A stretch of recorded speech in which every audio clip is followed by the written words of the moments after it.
Hey everybody, Ace Trinity here, and welcome to the 5 reasons why I'm not particularly excited for Pokémon Sword and Shield. Before we say anything though, take a look at the merch in the merch store. Let me know if you know who it's inspired by. But anyway, plugs aside, it's time to talk about why we're not excited for Pokémon Sword and Shield. Now do check out my other video that I made that's going live at the same time as this one, down in the description below. It's 5 reasons why I am excited for Pokémon Sword and Shield, because I am really excited for it. There are reasons, which I'll explain in this video, why I'm kind of not particularly excited and things that are knocking that excitement, but at the same time I am super excited, so go check out those 5 reasons down in the description below. Thank you in advance for watching, but of course let's not waste time, let's talk about 5 reasons why I am not particularly excited for Pokémon Sword and Shield. Now I can already hear everybody in the comment section, all the people from Twitter, all the people from YouTube, all the people from all over the world are going to be in the comment section like, hypocrite! Liam's a hypocrite. He said all the Pokemon not being in the game wasn't a big deal. He said people that were mad about all the Pokemon not being in the game need to check their priorities. He said not all Pokemon being in the game isn't really that big of a problem and that we should all just enjoy the games regardless. And that is absolutely true. I did say all those things, and I stand by all those things. However, I can't pretend that all the Pokemon not being in the game doesn't hamper my excitement just a little bit. And the way I'll describe it is it's like having a pie. And you're having a pie, and some new friends are there, and that's fantastic. Your friends have brought some other friends over who you've never met before, and it's nice to meet them. They're exciting people. It's all a great time. Everyone's having a lovely time. But at the same time, you're sitting there, and you're thinking to yourself, I wish Ed and Yoan were here. It's gonna be just like that. So there's fantastic new Pokemon in these new games. There's a whole heap of Pokemon available to use, and I assume we're gonna get maybe about 400 Pokemon in the entire Galar Pokedex, roughly, based on like how big Pokedexes tend to be these days, like regionally. The problem is what if my favourites aren't in there? What if Poliwhirl's not in it? Like, that's one that I can't really shake. If Poliwhirl's not in there, I'm gonna spend a lot of the game thinking, man, I wish I had a Poliwhirl on my team. It's going to be even worse if it is revealed that Pokemon will follow you in these games, because there's no reason for Pokemon not to follow you in these games, because we had it in Let's Go, we've got Overworld Pokemon like we did in Let's Go, so there's no particular reason why we shouldn't have our partner Pokemon following us, but they've probably not revealed it yet. But if we do have a partner Pokemon following us, I like to have a big bouncy blue boy following me most of the time, and it's going to be a bit sad if I can't do that. Again, being completely honest, it's not the be-all and end-all to me. Like, it doesn't affect me that strongly. Like, if the story's good, I'll still enjoy the game. If it's an enjoyable Pokemon game, I'll still enjoy the game, and it won't really bother me that there are particular Pokemon that aren't in it. It's not that big a deal to me. Even in terms of the meta game, like, if there isn't a Pokemon that I can use particularly that I would have normally used, it's not going to be that big a deal. Don't get me wrong, I know that Noivern's in it and I'll be using Noivern. I know that Seeking's in it and I love using Seeking. If Electivire's not in it, of course I'm going to be a little bummed out. Of course I'm going to be a little bit like, oh, would have liked to have had my Electivire on my team, but I guess I can't. Like, it's going to be a bit of a bummer, and it does hamper my excitement just a little bit, but it's not as big a deal as some people make out. But again, that doesn't mean that it isn't a deal. You know, it's not a big deal, doesn't mean it isn't a deal, if that makes sense. So it does just knock my excitement down just that tiny little bit, because I'd like all the Pokemon to be there. As much as I understand all the Pokemon not being there, it does make me a little bit like, okay, sure, let's not have them in. Why not? You know what I mean? That's how I feel about that. Next up is not particularly Sword and Shield's fault, but at the same time, it kind of is. And that's the effect that Sword and Shield has had on the Pokemon community, because in all the years that I've been enjoying Pokemon, I've never seen the community this divided. I've never seen the community this polarized. I've never seen the community literally scratching and clawing and biting at each other, trying deliberately to upset each other over a bloody video game. Like, I need to preface this by saying, please remember, as excited as you are for Sword and Shield, as not excited as you are for Sword and Shield, it's just a bloody video game, okay? It's not that big of a deal.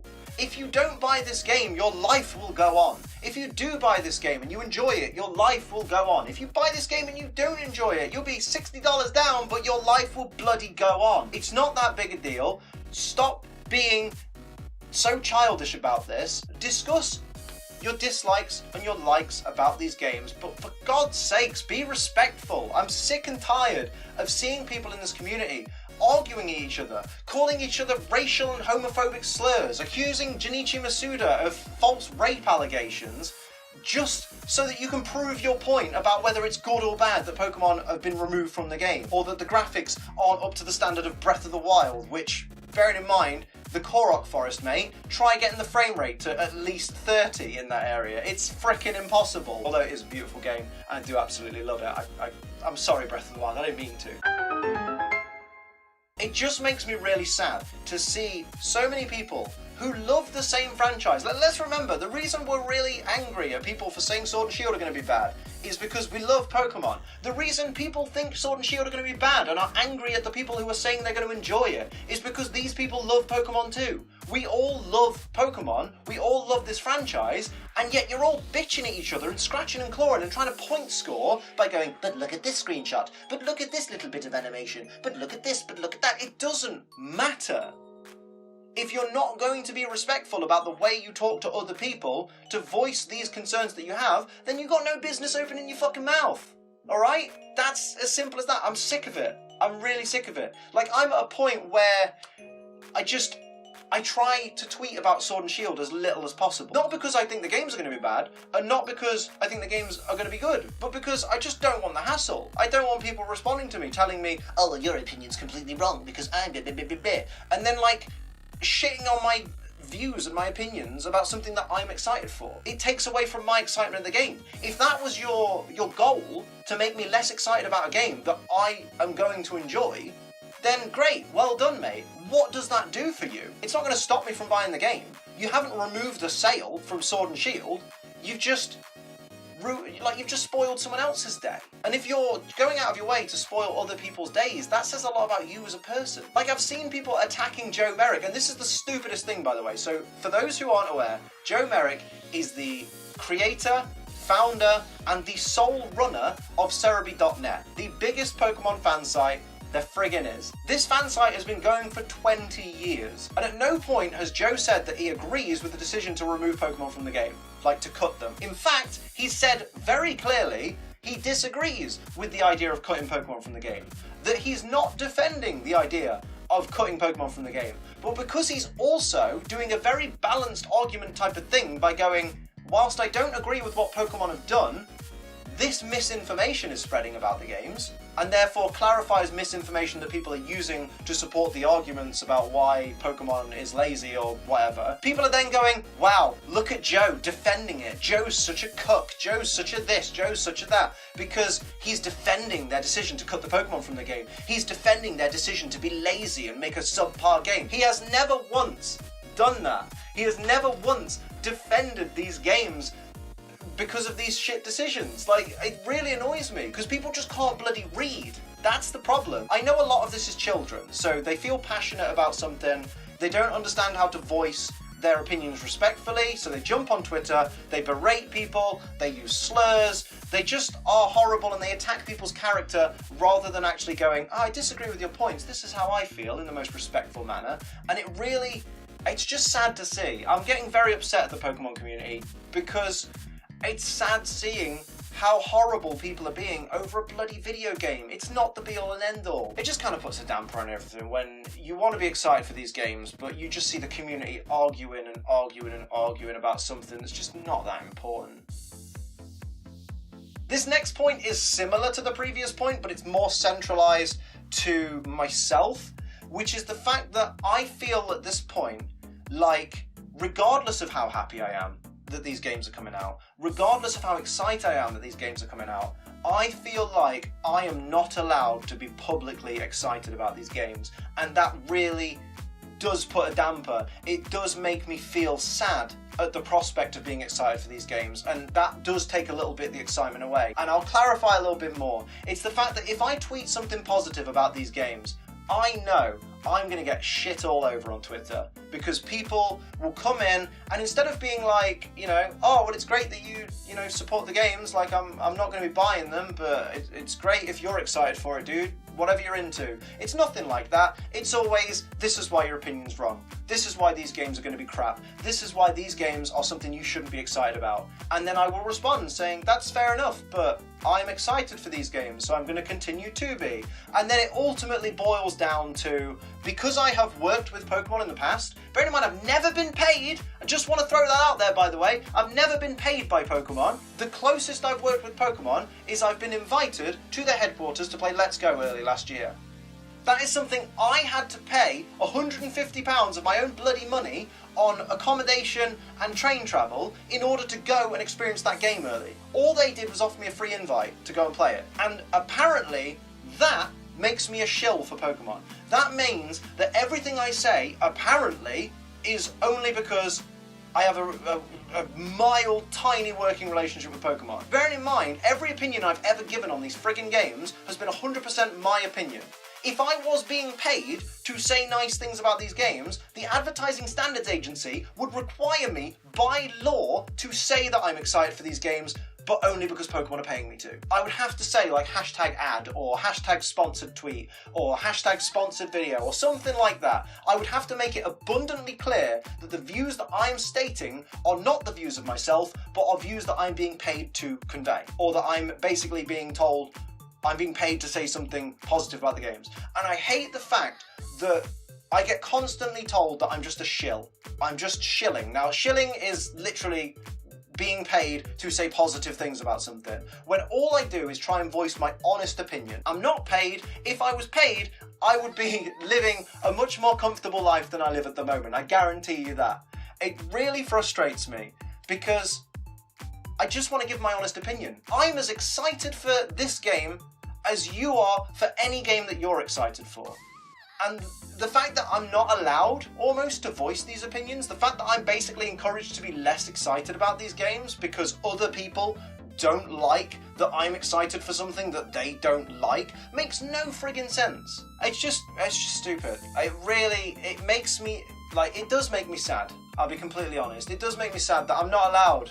As much as I'm genuinely enjoying these games and what I've seen of them so far and how I'm excited for them to come out, it just makes me sad that I'm not allowed that. I'm not allowed that privilege. I'm not allowed the privilege of enjoying something that I'm excited about. And that does take a little bit of the excitement off, because I know that when the games come out, I'm going to be streaming the games and people are going to be jumping into chat going, these games suck, I don't like this game. And it's like, then why are you coming to a stream of this game?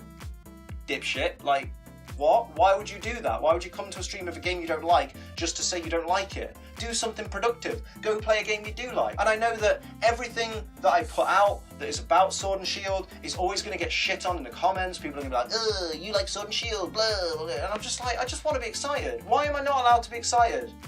That's one of the problems that I've got with this game, is that the community seems to think that I'm not allowed to be excited because they're not. I don't think that's particularly fair, if I'm honest.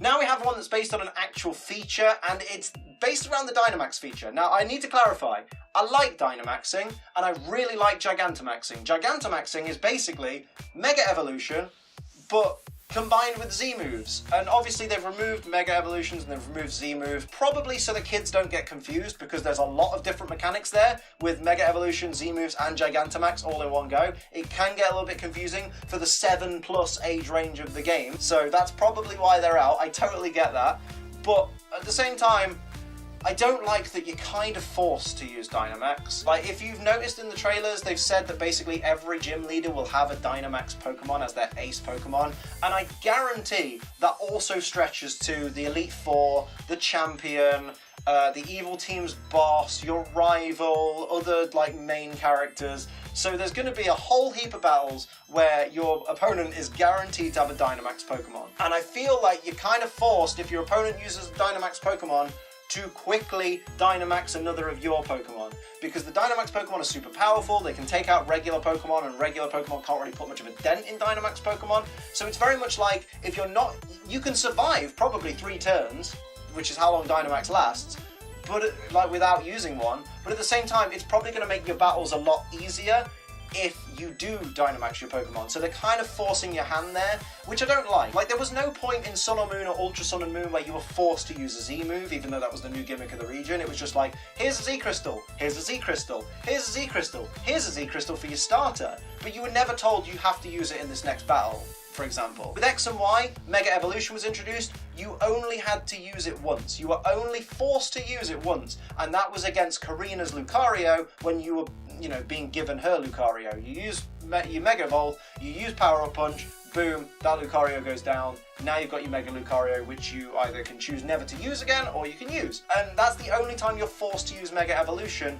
in X and Y. And in Pokemon Omega Ruby and Alpha Sapphire, you didn't have to use Mega Evolution at all. You can go through the entire game without using it, and that's, you know, that's fine. But the idea that Dynamax is kind of forced on you, not only that, the fact that it will drag out battles, because I've noticed that Dynamax Pokemon in the trailers, when they use their special moves, like when a Grass-type Pokemon, for example, uses the whatever the new Grass-type G-Max move is, it also changes the terrain to grassy terrain, or some Dynamax moves will actually change the weather condition, and you know what Pokemon's like for going, it's still raining. The grassy terrain is in effect. Oh look, you got buffeted by a sandstorm.